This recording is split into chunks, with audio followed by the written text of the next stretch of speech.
one of the most amazing aspects of IPM is not just the plants, it's the people. The amazing, we've been here now for a couple days at the largest nursery landscape gardening show on the planet. And now, I mean, I'm dizzy from looking at all the new plants, but really what's now hitting me is the amazing part of it is the networking, the people, the cross-pollinization, if you will, of plants and people coming together. To me, a big part of what the show is really all about are the people, the personalities. And it's been a personal quest of mine to actually document some of the most important people, because I truly feel that it's important that future generations hear in the actual voices of the people that really changed and influenced horticulture around the planet. So we're very fortunate to be talking to Keith Kirsten. How are you, John? I'm good. Have you had a good day at the show? Oh my God, it's been amazing. And some folks introduced us, and although maybe we've met before in the past briefly or whatever, I feel like I've known you forever because plants are our common bond. But tell us your story. Give us a little bit about your story. Well, Where you came from and where you are now. Why are you here? Well, just as you say, plants are a common bond and they bring people together. And there I was sitting at the Proven Winner booth this morning, and you rock up and get introduced, and it's like we've known each other forever because we talk the same language in a way. Yes. And it seems that worldwide at the moment we all grew up in a sort of a colonial way of, front yard, a backyard, a big piece of lawn and little organized beds, and we did gardening the way we were just always told that's the way it is. And I think through the way we've traveled around the world and we've seen and we've heard and we've listened to people and we've met people like you, and it changes the way you think about gardening and about the environment, and global warming is a big issue, and everyone's truly it's a buzzword. And 10 years, 20 years ago, no one spoke about bees because they were bad. Now everyone's trying to make sure they get bees into the garden. Pollinators, learning about what pollinators are. 10 years, 5 years ago, no one was talking about those things. So I think that's the exciting thing about where gardening is going. And then plants. People and plants are inextricably linked. They're never going to be apart, ever. Yes. That's our role, right? Distributed plants, as Michael Pollan talked about in his book. But I grew up in South Africa, on a tropical coast, and I live in a cold, temperate climate now, and a Mediterranean climate in Cape Town, and I moved between the two. But we didn't meet on Facebook or social media. We met at this show where not only are you face to face with people, but you're face to face with the plants, right? So some friends, mutual friends, people that knew you, said you got to meet this guy, and brought us over to the Proven Winner booth to meet you, and it was like, oh my God, we have these threads in common. And well, I'm like a South African plant evangelist, give us a little bit of your background. Tell us Well, I grew up in South Africa, in Durban on the coast, and I went to a normal kind of government school. Was a Boy Scout. Went to church. I was on a Boy Sundays. Scout. You were Eagle Scout. Well, I became a Springbok Scout. It was the year after South Africa became a republic, and we were no longer Queen Scouts. We were Springbok Scouts. Springbok Scouts. Our antelope. And then I went and I did a pupillage in the Durban Botanical Gardens, and I actually just studied horticulture at a technical college, and I did that over a 4-year pupillage. And then I had fire in my belly, as my friend Anthony Tesselar says from Melbourne. Fire in the belly. And I wanted to go in, and I loved people. As a student, building a greenhouse in my back garden, I used to grow amaryllis bulbs, and I used to buy the bulbs, grow amaryllis bulbs, and sell them to the local florists. This is another pocket money. This is another thread. I got to collect species hippeastrums in Brazil. Well, I had a whole collection. That's how I got to meet Roberto Burle Marx. Well, there we are. And I even met Roberto Burle Marx when he came to speak in the Durban Botanic Gardens, and he did a lecture for the horticulturists and the staff of the botanical gardens. What year was that? Oh, that must have been in 1972 or 3. My Burle Marx experience was 84, but continue. Yeah. So then I, having sold some plants, realized you could make some money out of selling plants. So my life led me into working first for a big garden center up in Pretoria, our capital city, and about 2 years later, I borrowed some money and I opened a garden center of my own. And then I grew it to about 6 or 7 branches, and about 10 years ago I sold out, and I had already started doing some landscaping, but on a big scale, just consulting to start with. Yes. And work with a designer. I now work and we design beautiful gardens for olive farms, stud farms, wine farms, and some big celebrity people. And then, but that's not where my real passion lies with plants. And I always, when I had the garden centers, used to go around the world. Chelsea Flower Show, I've been going there for 35 years.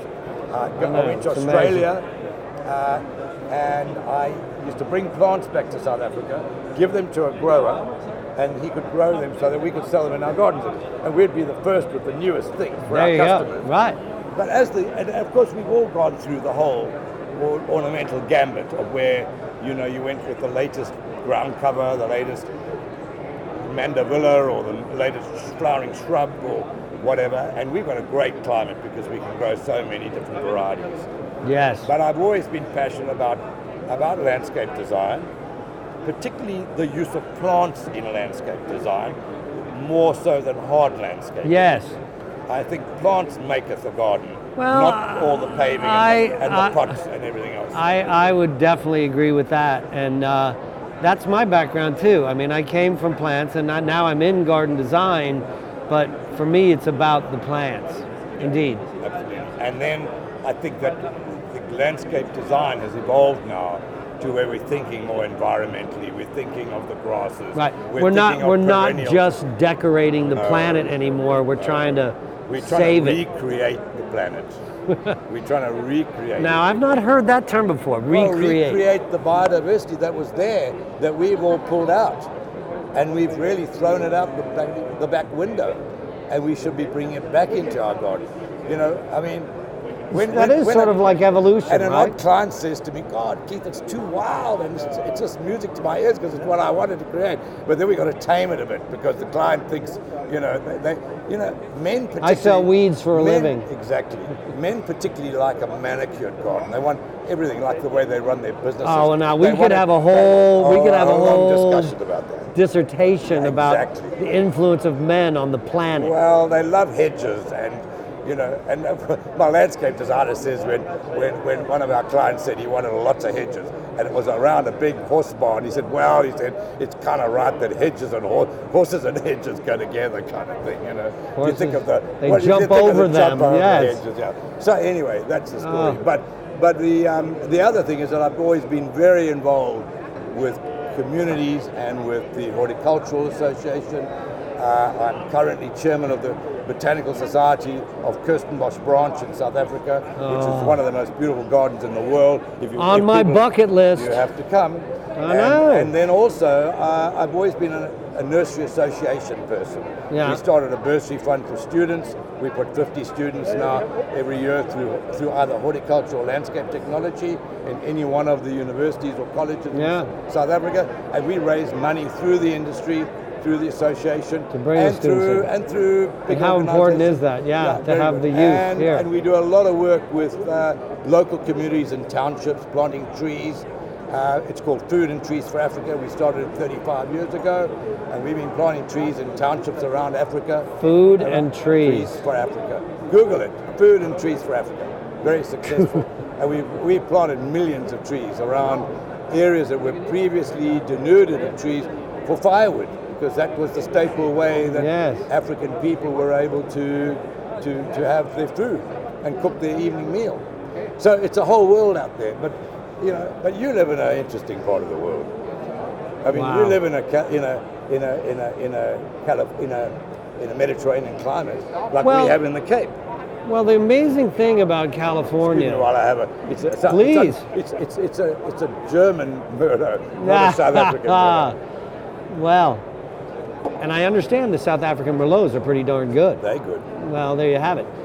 Listen, to me, part of the amazing story of California is, I mean, the Spanish were there, well, the indigenous Americans were there, the First Nation, I love that term, the First Nation. Sure. They were there for 10,000, 20,000 years.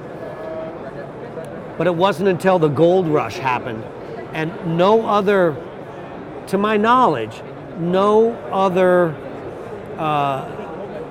part of the planet was as unpopulated as California and untouched. And that's one of the places I'd like to go one day, untouched, is to the prairies. Yes, and untouched at a point before technology. California just changed in an instant. There were 5,000 people there, and then there were 5 million people there, and there was, just this amazing confluence of the latest technology, the railroads, just how the gold rush, and how they could take these water cannons and wash down entire mountains, to get to the gold. Anyway, it's an amazing story. It's very sad. Lots of areas of the middle of Italy, around northern Tuscany, northern Rome, northern Florence, were denuded when they were building Florence because they chopped all the trees down to build Florence. I mean, it's amazing. And that area has been rehabilitated beautifully by one particular American, actually, who's the granddaughter of, her name was Iris Arrigio. And you must have heard of the Arrigio books, but I think they were very important people who were involved with the Western Railway system out in New York.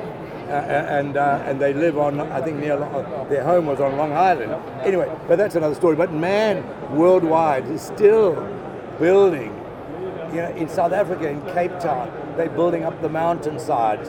And people don't realize they're going into the territory of wildlife, of baboons, and then we have fires, huge fires. Yes, as we do, yes. And it's because of mankind. We just don't know where to stop. We don't know how to slow down and at least carry on developing, carry on innovating, being innovators, but do it in a way that you're gentle with the environment and rehabilitate where you can. You know what I have to tell you? I want to interrupt right now because it is fascinating that we both have grown up in Mediterranean climates, and yet our gardening traditions didn't begin with Mediterranean climates. And I can tell you right now that some of the superstars of California horticulture are South African plants, Well, they're adaptable. It's because we finally sort of embraced the fact, at least in America, that we're celebrating our 10 years ago, South African native flowers and plants weren't all that vogue. Right, other than camellias. The real fundies, But now everyone realizes they can't do without them, especially when the drought hit Cape Town. Right. And we had no water. Right. And I grew up in a tropical climate, then a temperate, and now I'm working between the temperate and the Mediterranean. When the first, Americans came to California, it was the first time Americans, and in essence, a lot of Northern Europeans, it was their first experience in a Mediterranean climate. And when you get to the Mediterranean, it's like, I can grow anything as long as I add water. Well, I think we discussed yesterday that it's only when water became really scarce in California that people realized how precious it is, number one, and how they had to change their gardening ways. And the same has happened in South Africa. People worldwide are realizing that water is a scarce commodity in most places, in fact, as the world develops, and we've got to garden accordingly. And that's why I got so excited when Paul Zammit came from Toronto an amazing guy, Right. a change agent, and he's an activator. Agent of change. Yes, and he's a gardening activist, and he was reading this wonderful book by a chap by the name of Vogt, V-O-G-T, Yeah. and it's called a new garden ethic. You know. Yes, new that was the garden book that ethic. you had Well, yesterday. because there is a new garden ethic going on. Well, you're doing it. You're doing it in the way Yeah. you're planting out grasses, Trying. and all that kind of stuff. And rip up a lawn that's a water guzzler. It needs to be mowed. Right. Air Pollution. Give you a factoid. You get all sorts of grubs in it. Every single day in the Los Angeles basin, 22 tons of air pollution from mowers, blowers, and edgers every single day. Well, I heard that Boom. Well, I heard that blowers in the UK, ironically, I've heard that blowers in the UK, and certainly if not the whole of the UK, in certain parts, have been completely banned unless they are soundless. Yes. They've got to be the ones that you plug in and charge a battery. Yeah, You may not have an nuts. electric blower, because they are terribly noisy and they're Right. terrible. They're terrible. Yes, right. They are noise pollution. You're staying in a bungalow, in a hotel room, and then some moron the next morning at 6 o'clock is going down, blowing 3 oak leaves down a pathway. I mean, it's ridiculous. Okay, I want to circle back to Instead of we leaving started. the oak leaves just to become mulch. Yes. You know. So we started. I asked you to tell me your story. So the garden centers. What are you doing now? What's happening now? Well, I'm still you're still doing it. Still standing. I'm representing various plant breeders in Yes. South Africa and South African plant breeders internationally. Right. So I'm doing that. And I am still very involved with some philanthropic things in South Africa. Wonderful. That brings gardening to people as well. And I'm involved with the Botanical Society, trying to make people understand more about our native plant material. Yeah. Not only the Cape fynbos, or as we call fynbos. I mean, this is not fynbos, but it's part of the Cape flowers. This is Nemesia. South African. It's one of the big interspecific Nemesias. But I'm trying to also make people understand how to garden in a new way. Yes. How to look at gardening differently. And through our landscape design work we're actually doing that. We're actually really showing some really serious clients. You would normally go and put a big lawn and lots of hedges and lots of lollipop plants and lots of color, in big bursts. We're now taming them and once they understand, Yes. they buy into it. We have to kind of meet them halfway in certain instances, but Yeah. We're getting there. Well, I am laughing. And in my own garden, I'm putting up lawns all over the place. Well, wonderful. I am chuckling right now, though, because here at the show, I interviewed the nursery that had the amazing giant spiral topiary. Oh, God. Okay.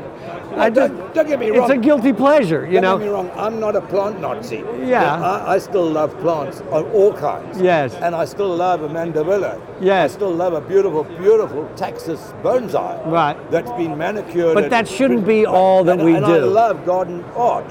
So I love Yeah. sculpture in gardens. I Yes. love, but all within reason. Yes. And I love moderation in all I love things. all types of gardens. I want a Japanese garden, have a Japanese garden.